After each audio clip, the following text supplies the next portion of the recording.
name is Patricio M, and I'm going to show you guys 5 exercises. Starting off with the goblet squat, we're going to get our weight, keeping it close to our chest, feet shoulder width apart, breaking at the hips, flexing at the knees, and extending. Some common mistakes when performing these exercises are a slight arch in the back. So what we're going to want to do is perform this exercise in with a bench. So we're going to want to perform the same motion, making sure we make contact with the bench. Now if you find this exercise to be a bit easy, we're going to progress this exercise to an overhead squat, performing the motion, flexing at the knees, and extending. Now we're going to move on to our next exercise, going to be a push-up. So we're going to get on the floor, and from here, hands stacked under our shoulders, ankles, knees locked. We're going to extend at the elbows and the knees. Some common mistakes when performing this exercise is they're going to be hiking to the hips.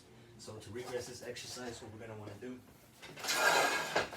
is perform an incline push-up, where we're going to keep our back straight and perform the motion. Now, if it's too easy for you, you want to challenge yourself, we're going to perform the progression exercise and perform a decline push-up. Now, moving on to our next exercise, we're going to be doing farmer's carry. So what we're going to want to do is maintain a proud chest, head upright, core engaged, weights on our sides, and perform walking motion.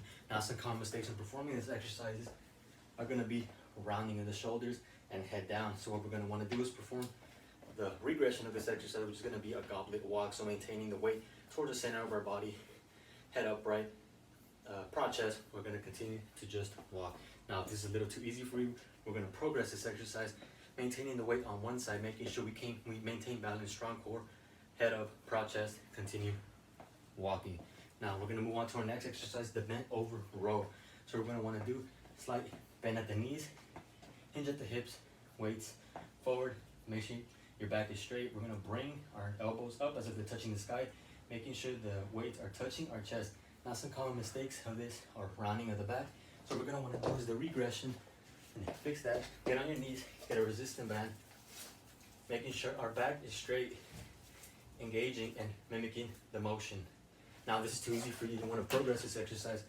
What you're going to want to do is change the position of your hands in a supine position, maintaining strong, back straight, and doing the motion. Now last exercise we're going to move on to is our abdominal twist. So we're going to get on the floor, legs, ankles locked, and we're going to perform the motion, keeping our core straight and making sure we're not twisting. Now if you find this a little too difficult, and some common mistakes on this is a lot of swaying, so what we're going to want to do is just have them maintain this position for 15 seconds. Now if you find this too easy, we're going to progress this exercise and extending our knees and legs, doing the motion,